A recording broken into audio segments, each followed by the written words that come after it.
I think one of the biggest challenges is trying to convey and meet people where they're at that level, because some people, not everyone is open to doing that, and not everybody is capable of doing that at their current skill set. So And I've like truly learned to live outside of just being ambitious and goal driven.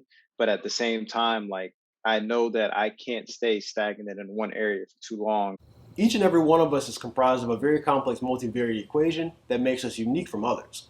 On this week's episode of the Infusion Breakdown Show, the Breakdown crew sat down to discuss what makes us who we are, as well as which personality trait we primarily identify with. Let's see what we come up with. before we get started on today's episode, I'd like to introduce to you our Black-owned Business of the Week, where we showcase quality Black-owned businesses for you to support every week. This week's business is the Peace Mindset Gratitude Journaling Project, brought to you by previous guest and friend of the channel, Dondre George. Gratitude journaling is an effective practice for keeping oneself grounded and developing a deeper appreciation for things that often go overlooked. If you're looking to get into the practice, be sure to follow Peace Mindset on IG for some ideas to help get you started. So the question we have for today, what makes up a person? What makes a person who they are? What makes you who you are? Comment below, let us know your opinion. We also have timestamps in the description below as always. Be sure to check them out. I think the best way to approach this topic is to walk through it piece by piece. And so the first part is what makes up a person. And as far as I can tell, there's three primary components. So it's like the personality of the person, which is something that we really aren't in control of. There's certain things that we have interest in naturally from a young age, and the other ones that we have aversions to. And then also you have the values that a person has. So what do they weigh importance on? Is it something that, do they have high regard for other people, or are they discompassionate towards others, or just anything along those lines? And then also experiences, because I feel like experiences do play a large part in shaping, and they can either reinforce or dissuade people from certain things. So if you have an interest in, like, for example, artistic pursuits, and then at a young age you're discouraged from doing that, then that could have a potentially a large effect in your future. So I think between those three things, it pretty much gives a solid baseline for starting off to understand what makes a person without having any kind of, I guess, clinical analysis. I mean, I think that provides a good foundation for just a rudimentary understanding. Okay. What about you? I mean, No, I was saying, Brian, what about Ryan, yeah, I was gonna say, what makes you who you are? That's What makes me who I am? Okay, so this actually goes back to one of the episodes we did in the first iteration, the first season of the podcast. It may have been between like the late 40s and then episode 51, was it? Anyhow, it was in that little stint where you remember you and I did the exercise and we talked about which trait we primarily identified with. And for you, it was something akin to grit or perseverance. And mine was creativity. And I still stand by that, just the way that I try to see different connections and I'm able to make them when other people don't see the continuity between different ideas, different concepts, and the way that I approach things. And then I would also say something that was pointed out to me by someone who I work for. We had a sit-down conversation. We were talking about my career trajectory in specific, and they pointed out to me that I had a unique blend of skills, for lack of better terms, because of my value that I placed on intelligence and compassion. So I understand the innate advantage to having emphasis on both. Whereas if you only value intelligence, then you bypass compassion, it kind of inhibits you. And if you go too opposite in the other way, it does the same thing, because you start to overlook things for the sake of competency, or rather you start to overlook things at the cost of competency if you just look through a lens of compassion. So I feel like both parts are equally valuable.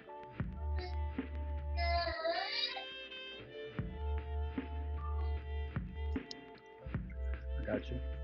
What do you think makes up a person? I agree with you. What I had originally was just their personality, their pattern of thinking, feeling, and behaving, and what they do essentially makes them who they are as a person. So that's really what I had as far as just what makes a person who they are. And I agree with most of what you said. As far as for me, what makes me who I am, I know back then, I think as a kid, we're all in some way value who we are by like our peers' perception of us. Hmm. And what made me who I am when I was growing up was my constant worry of how people saw me. Like that led to my pattern of thinking, which included self doubt, to how I felt and behaved, which just caused me to try to change how people saw me instead of just doing it because how I wanted to, basically. Because you can never change someone's perception of you, really. I mean, I never had evil intentions, but there's still people out there that think I'm like the worst person ever for something I did because Yeah. that's their perception, you know. Uh, so yeah, that's how I was really growing up back then. Just basically wanting to make sure everybody's perception of me was good. As far as how I am now, I would say how I am now, like, is how much of an introvert I am compared to I mean, it's basically how much of an introvert I am and how I value my comfort and how I won't let that interfere like with other things other people like, basically like how I'm basically looking out for myself. And it's not just because I've become more heartless or cruel. It's just because I know when I'm most comfortable, it brings out the best person in myself. And that really goes the same for everyone else, really. Like when they're most comfortable, they'll bring out the best person in themselves. That's how I feel anyway. So yeah, just making sure I value my comfort. That was really how I am now.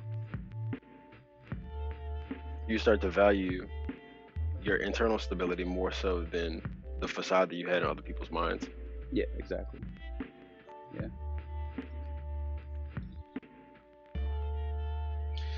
Um, for me, I think that when first looking at the question, really the one thing that came to my mind was experiences. And reason being is because there really is no substance without experience. Reason why I say that is because some of the greatest minds in the world picture things theoretically, but as you find out in life, like when you begin to picture things theoretically, things often don't go that way unless you have the experience to back that theory.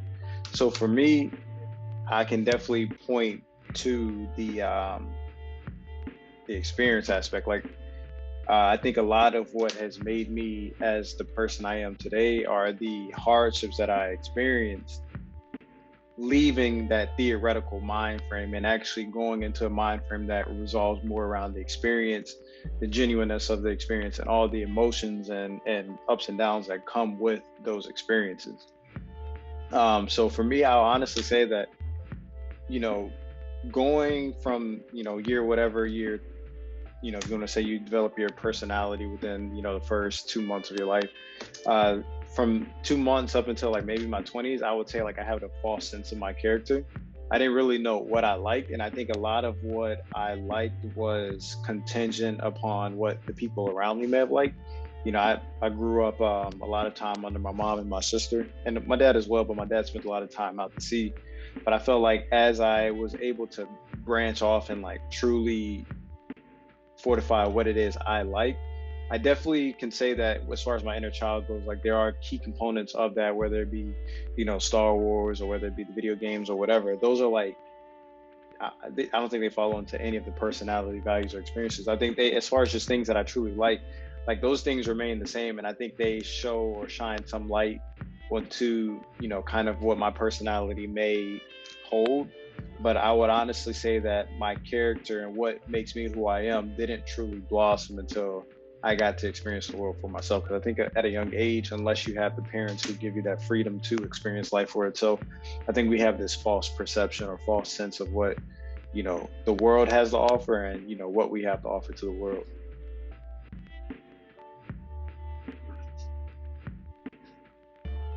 So, what trait do you most strongly identify with?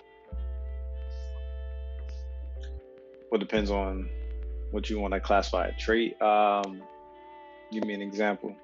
I never really looked at like, I'm not a whole personality trait type of No, person. no, no, no. It's not like one of the Tessa Myers-Briggs personality traits. No, no, I know what you're saying. Like you want an adjective. You want me to give you an adjective, like, Correct. to describe. Like mine was creativity.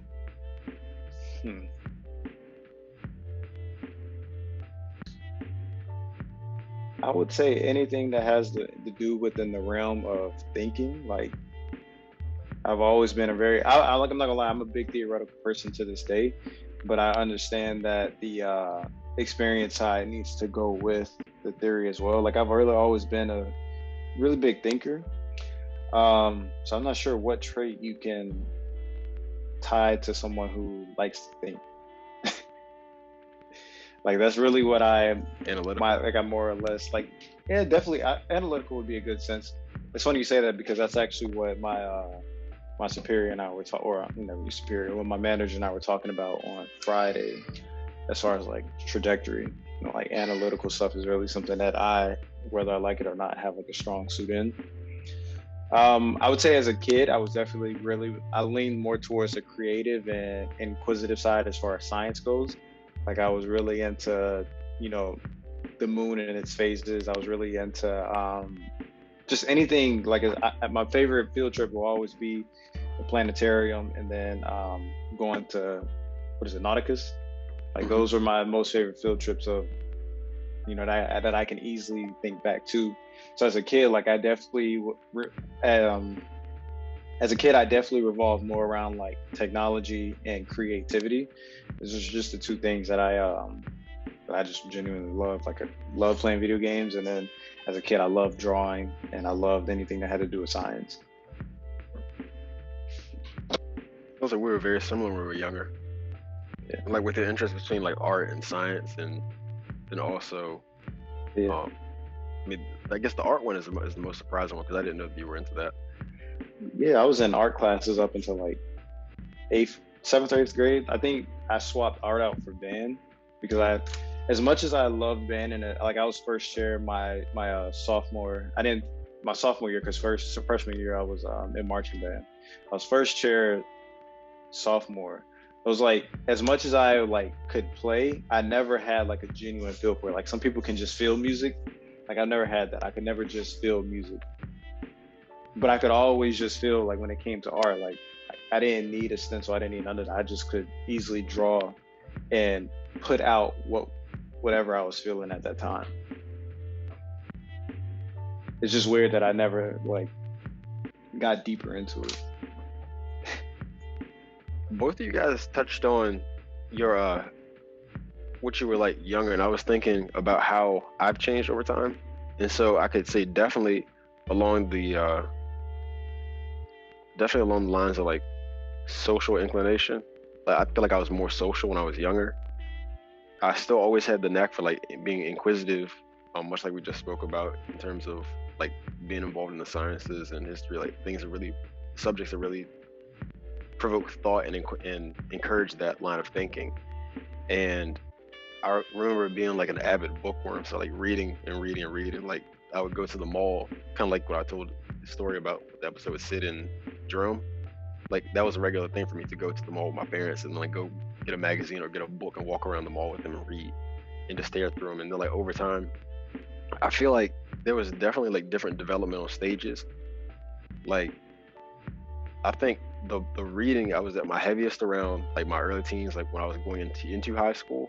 And then as I started to become more independent in terms of picking up more responsibility, like working and athletics, that kind of, it didn't go by the wayside, but it definitely, the time that I allocated for it decreased. And then slowly over time, I started to incorporate it more. Like, now that I'm out of college and everything, like reading audiobooks and listening to podcasts, that's a regular thing. So I still consider that a form of education. It's in the same realm of reading, really.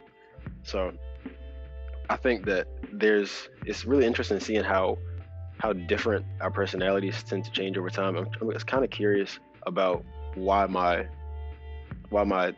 leaning towards introversion, why that is. I'm curious of whether or not, well, you guys obviously don't have an answer, but this is something that I often think about. Is it something that was innate to me, or was it a reaction to experiences that I had? Because like, I've taken personality tests, and it's I think I've talked to Josh about this before. I was like right on the borderline for like introvert and extrovert, but I'm like 51% introvert and 49 extrovert. So there's like a slight leaning to where I definitely crash like when the social battery is depleted, but there's certain people like I could just, for lack of better terms, vibe with, and they not exhaust that. But they're few and far between. And it's like other people It's just like I have a certain tolerance. Like, I have certain friends that, no knock against them, but I can't spend more than X amount of time with them before I have to take a detox or just take some time back, just because like the energy level might be different. They might be off the walls and here, left, right, and I just want to just be and be at peace. So Would you say you was an extrovert first and then you went into introversion, or would you say you was always an introvert? I'm sorry, yeah, introvert. Just some of the stuff, like I could remember, like as a child, just some experiences and some incidents and memories that I can recall. They definitely seem like they were more extroverted. Like, yeah, because I'm pretty sure I told you this when I felt like early on when I first met you, I felt like you was an extrovert. I felt like you used to talk my head off, and I was like, what is up with this guy? Like, yeah, that's why I was surprised when you was like, yeah, like Josh, he could hang out with me. Like, why does this guy want to hang out with me? Who the fuck is this guy? That's how I felt when I was there. I always felt you was an extrovert, so that's why you told me you was an introvert. I was like, you really? Because you used to talk my head off. Like, I was like, oh, Brian, all right, we got it, chill. All right. Like it's certain people, and I guess you will fall in the category because like we've known each other for a long time, and then obviously we've vibed enough to be able to do this for such a long period of time. So, but like not everybody, I feel like you can have those kind of connections and conversations with. So I guess that would be supporting evidence of that. But like one example was my family. They kind of joke about this. So my aunt, she was supposed to be watching me when we had like a family outing. It was my parents and then my aunt, her husband, my cousins, and I think maybe some other family members. But my aunt was supposed to be holding my hand. Whereas at this restaurant, I was like 5 or something like that. And she had let me go, and they came back and found me, and I was just talking to this old white couple about like the macaroni and cheese at this restaurant, and like having this deep, in-depth conversation. And it's just like, just thinking to myself, that definitely seems like a more extroverted thing, because it was just like anybody who had anything to do with anything that I thought was interesting, I would talk to them about it. But then over time, I could see like as an adult, that's not exactly what I would do. Like, of course, there's certain things, like if I see somebody is in the realm of planting or gardening, for example, I'll go talk to them if I have interest in that. But just for me to be willy-nilly just going off having conversations with random people, I think from an early age, I think I leaned a little bit more towards extroversion. Okay. Well, the next thing I was going to ask, what made you become more of an introvert exactly? Like, what made you go into that? I can't say for certain. I think it was a certain experience or something. What was it? I can't say a certain experience, but I do think along the lines of what you were saying about being self-conscious about the perception of others, being younger. So that kind of makes you, when you're internally focused, it's hard to be an extrovert at that point in time, because you're dedicating so much energy to regulating yourself. And I mean, I'm not externally motivated anymore. Like, I care very little for what other people think, for the most part. I mean, we all do to some degree, but as little as possible, and internally motivated. So I would say that probably was one of the driving factors, like at a younger age. But I can't pinpoint it to like one particular incident to where like I was on the playground and then some kid did something to me and then I became an introvert, or I fell in and bumped my head like Busta Rhymes and to give me some more video, or no, I wouldn't, nothing like that. Okay. You seen the video? No, I haven't seen that video. Oh, okay. Yeah. Did you say you changed as a person since you was younger? Would you say that? My interest, yeah, but I think as a person, I've always definitely been introverted. No, okay. No.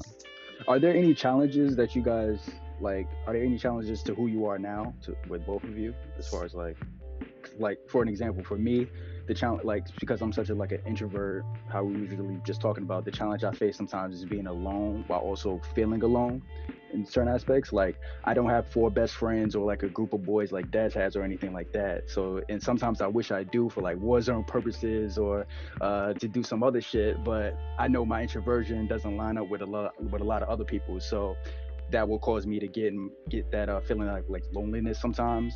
So I just asked, like, do you have any challenges that you guys go through as far as being who you are now? I would say yes. For one, it's like I try to understand myself, because I understand that has a big impact on the direction my life is going, and then my relationships with other people.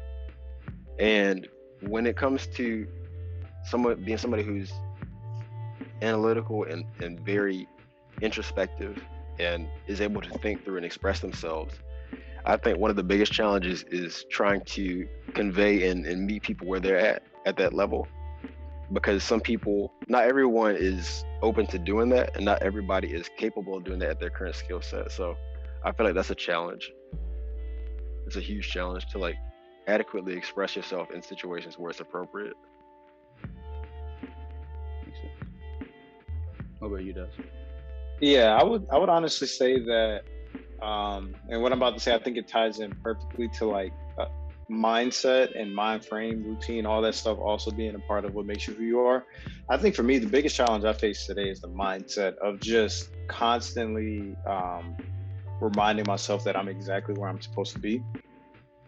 Because for me, at 18 years old, man, I had like because I was in such a theoretical mind frame, I had this false sense of what success looked like and what failure looked like. And I think that as I, as I got into college and as I started becoming more active as far as just branching out outside of my group of friends, like that perception of success and failure began to change. But I still battle with what that 18-year-old perception of success and failure looks like. And oftentimes what I find is like, I'm exactly where I'm supposed to be, but there will be times where I'll slack off on my routine. So maybe I won't go to the gym, or maybe I won't watch Star Wars or play the game as a form of, decompressing, and I'm overworking myself. Or maybe I know exactly what I'm supposed to be doing and I'm not doing it.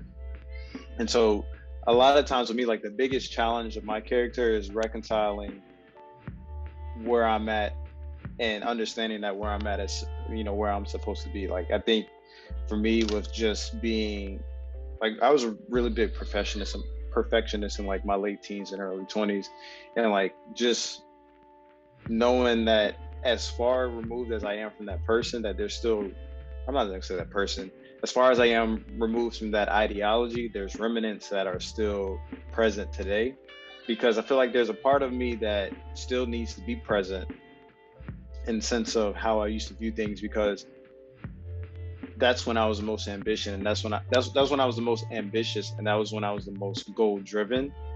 And I've like truly learned to live outside of just being ambitious and goal driven. But at the same time, like, I know that I can't stay stagnant in one area for too long, because that's when depression and anxiety and all the other forms of mental health began to come and creep their head back into my space, just because like you can't ever let that go. Like you're all, no matter how much you grow as a person, there's still remnants of your old self or your old ideologies that will remain present, and like they come in forms of relapses, but it's still always going to be your responsibility to combat those relapses or those episodes when they come. And I think that's just like my biggest challenge as a person, because believe it or not, when I was in my late teens and early 20s, like I didn't have a routine. Like everything was free flowing, but everything was done with intent at the same time. If that makes sense. I got you. Who's your biggest influence for either of you? Not wanting to fail. Regardless of what it is, like even though my perception of failure has changed, like my biggest influence is just not wanting to fail. Like my parents' success is their success, so I don't look at their success as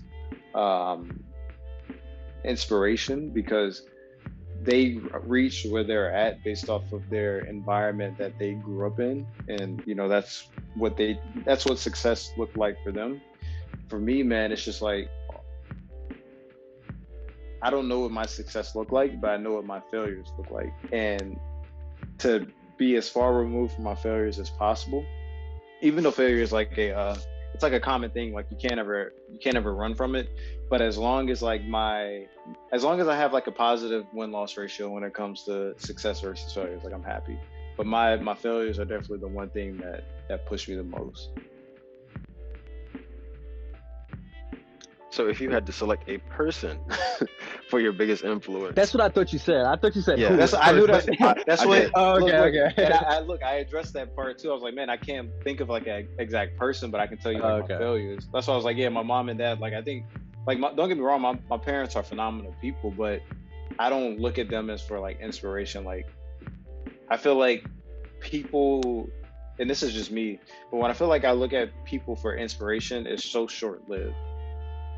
Because you might look at something that they've done and be like, oh man, that's so inspirational.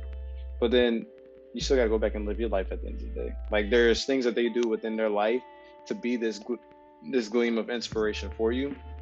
But at the end of the day, like you still got to go and live your life. Like if they're your inspiration with no means of getting to that level of success or whatever that they're at, then it's just a figment of your imagination at the end of the day. Not to say that they're not inspirational, but they're a waste of being an inspiration to you. Josh, you want to take that, Uh, or do you have something you disagree with? no. I was just gonna answer your question. I didn't really look at a lot of people as far as like inspiration, but this guy right here, that guy, yeah. Just trying to course. approach everything, just trying to approach everything. You do it with your like the greatest you can ever do it. No matter if you're like the greatest at that, just do it to the best of your abilities is what I'm basically trying to say. That mama mentality, basically.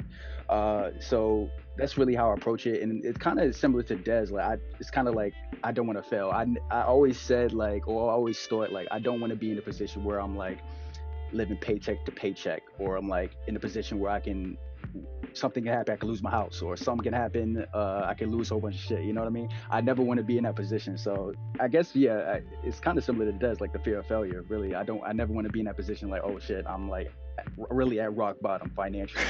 You know what I mean? So that's really my biggest influence, I guess. And then Muhammad Ali, approach everything with that Mamba mentality, basically. The fear of failure is definitely a real motivator. I would say that drives a large portion of the decisions that we all make. But I guess you guys have verbalized that, and I definitely share that sentiment. When it comes to identifying a specific individual that has influenced me the most growing up, I can't say any particular one. Like, just to fall back on the old saying, it takes a village to raise a child, I would say there's different people in my family who definitely did things, for example, to foster the creativity.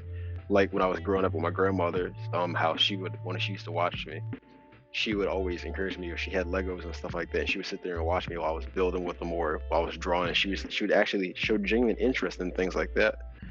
And then even with like other members of the family, the same thing. Like there was always that presence and that establishment of having that creativity reinforced through a number of them, and then also seeing other things, like seeing the determination and hard work from my father, my grandfather. There's things that we all pick up, and I think that we all kind of absorb those properties, whether it be conscious or subconsciously at some point in time, from the people who surround us. And I would say that there was definitely individuals who I idolized growing up for different periods of time. For example, like really young Steve Irwin, he was like absolute idol. I thought I wanted to be the next crocodile hunter. And then later on, it was Kanye West, just because of how he changed the rap game and how he was just so much different than the other rappers. And I guess I identify with him a little bit more until he started doing weird stuff on Jesus. And then, I mean, not saying it was a totally bad album, but I think that's when I stopped liking all of his music. I wasn't a fanboy anymore in that sense. Like I was more critical and actually saw his artwork for what it was. And then I guess continued further on. And then after that, I really don't think I really gravitated towards particular individuals. Like there's certain things that I admire about people. I would say there's a lot of different authors and people who have podcasts like our own that I really admire, and I look to them for guidance and also for informational purposes. Like one of the most influential authors, I would say, was Jordan Peterson. He also has a podcast too. But just his effect that his literature has had on my life has been instrumental. I think that was probably the single largest driving force behind me structuring myself and getting myself on the path of being totally insular and self-motivated and trying to make a difference from within. I think that was definitely something that was a consequence of encountering his material after I graduated college, and then even into the modern day. But it's not like I place any particular individual on a pedestal or anything like that. But I try to glean information from people across all different domains. Like anywhere I feel like there's knowledge to be taken, I try to take something from that.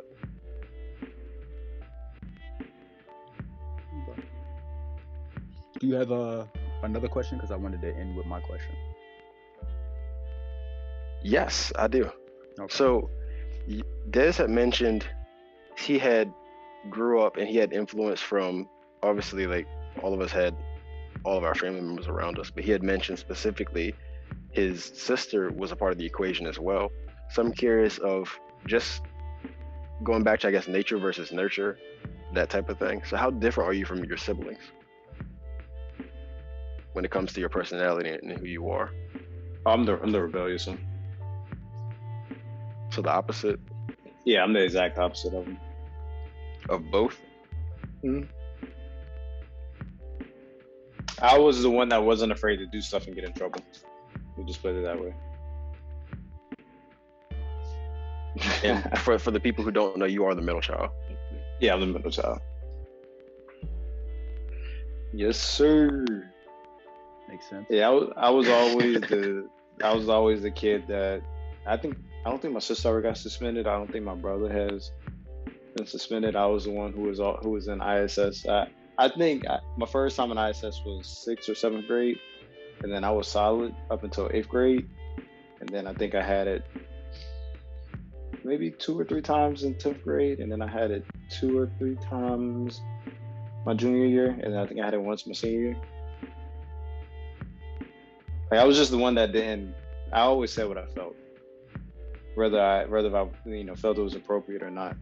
Like I was the one that wasn't afraid to challenge, and He was like a kid with no filter. yeah, I was like, man, when I was I remember 3rd grade, like I was cussing up a storm, and all the other kids were just blown away. I was like, I guess y'all just haven't heard these words yet. Like I remember the first time I said pissed. And like the kids were looking at me like, oh, and I was just like, what I heard my mom say the other day, like it's not a bad word. And then I said it around my mom, and she's like, what'd you just say? And I was like, pissed. Where'd you get that from? But yeah, I was one that I didn't really hold my tongue a lot as a kid. I will say I definitely held it a lot more to my parents because, they were never afraid to, use the belt, but like anybody else, I didn't really hold my tongue for. Is your personality that much different from your sisters, Brian? I would You say you guys are closer.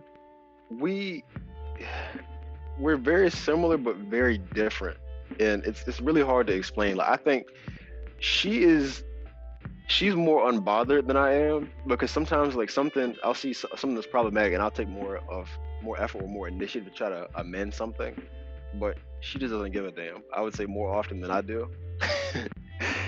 And I think that's probably the biggest difference. But in terms of like interests, we don't have that much in common in terms of like, so she's more into like singing for one. That's something she's really big into, and then she actually plays video games way more than I do, which is strange because like the stereotype is like the brother's the one who plays the games. And for a large period of time there was definitely like an aspect of admiration, because I remember that so she started doing track after I was doing track, and we were both on the team around the same time. I was 3 years above her, and so for about 2 seasons we were on the same track team in school. And I guess after I stopped running, she didn't run anymore, and I don't know if that was a direct influence, but I just found it a funny coincidence. I have to follow up with her. But we've always been close to that sense, to where we both were paying attention to each other and learning from each other. And I guess I fall into a lot of the oldest child, firstborn, whatever you want to say, those kinds of stereotypes, to where you're kind of a tertiary parent by default, the amount of responsibility you're taking up for your younger siblings. And like I could remember like getting in trouble for certain things. Like my parents, they wouldn't have been mad if I had done it, but the sole fact that she was with me and saw that, or she was exposed to it, I got in trouble for that. Like there was this one time where I was really young, I think maybe like 8 or 9, and I was like Lewis and Clark. I led an expedition of all the kids in the neighborhood. We went down in the woods. It was me, my homeboy, his brother, the other kids from down the road, my sister. We all went down to the woods, and there's like this big ass tree that fell, and there was like exposed clay. So we have like woods, and it's the country. So just imagine like this big woods behind the house, and we're down there. They have like these old wells. So there's like holes in the ground that somebody could have potentially fell in. They were few and far between, but it was a possibility. But so we went down there, we was playing, and then so we come back, and then I get in trouble, not because I went, but because she went with me. So that's just a small anecdote to explain, like there was always a sense of responsibility that I had for her well-being and her safety. So I think that could have contributed to me being more thought out, because I had to think about the consequences not only for myself but for somebody else at a young age. And with us being so close, that was something that was instilled very early, and I was always taught to look out for it. And obviously that's something that remains to this day. Like I'm always gonna look out for it. And that's not something you can even turn off. It's like that's kind of like, at this point, it's like an instinct, to where people that I care about, I tend to try to protect them in a sense. I mean, as much as I possibly can. Okay, I got you. Yeah, with me, I know I was the youngest, and my closest sibling was 5 years ahead of me. So there's definitely a big difference as far as personalities. I'm pretty sure I'm the only introvert as far as like that's from me and my siblings. I think I'm the only introvert. My brother, he's an extrovert, definitely. Like I remember he used to be like the manager at Subway, and like every time a customer come in, he would be like one of those employees, like, oh hey, how y'all doing today? Like the most loudest type of yeah. He's like on my happiest day at Cloud9, I could be like that, but I'm just like I can't do that all the time, you know. But he could do that shit all the time, you know what I mean? But yeah, But I think I'm like the only introvert as far as my whole family. Yeah, it's crazy. Like parents too. Yeah, my dad may be an introvert, but I'm not. I can't really. I'm pretty sure he probably is introvert. I'm talking about just me and my siblings though. I think I'm the only introvert as far as them though. My dad is introvert. I think my mom is the extrovert, definitely. Yeah. Crazy. But the last question I had, for anybody watching this and just like kind of confused or don't know what to do, like what can you say to the people watching this that don't know who they are and basically trying to find themselves? Any advice you can give them? Well, first, recognizing that who they think they are isn't who they are. A lot of people, we take our interest in the things around us and ascribe them to ourselves, which, I mean, they're an extension, but they're not truly who you are. And not to discredit or try to destroy anybody's identity, but I would encourage you to isolate yourself. You don't have to cut yourself off from the world, but really get familiar with your own thought process and reflect on your past, and you'll start to notice patterns. So, I mean, the most helpful thing that I've done in my life was recently I started to organize my hands stuck in my pocket.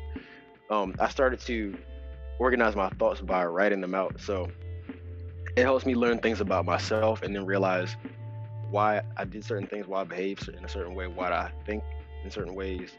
And through that, I have a better sense of understanding myself. And so I'm better able to not only regulate myself, but convey it to other people.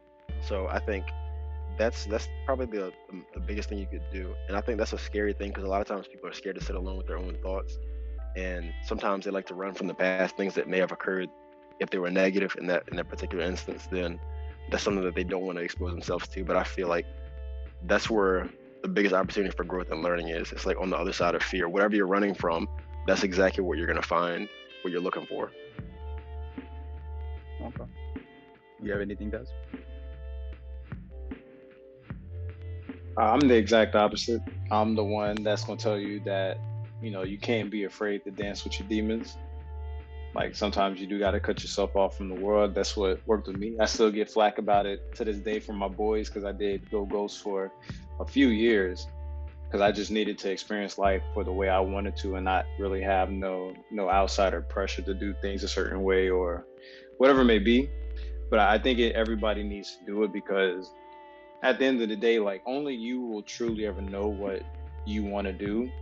And there's no better way to figure out what it is you want out of this life than to be in the room with yourself, 2-3 o'clock in the morning, just frustrated about everything. Like, if you're not frustrated because you can't figure out what you want in life, then your dreams are big. Like, that's the easiest way I say it. Like, if you aren't frustrated when trying to figure out what you want to do out of this life, or what you feel like your calling is, then your dreams aren't big enough, because it's supposed to be frustrating, and to get there is supposed to be hard. And I think we just have this misconception that life is just supposed to be easy breezy. To the extent it may be, it's supposed to be that way, but like, just in the society we live in, and all the hardships that people are going to go through to get to where they need to go, it's not supposed to be easy. Like, especially if you're a person of color, like, you got to work. If you're younger, you keep questioning why you keep hearing the 10 times as harder thing.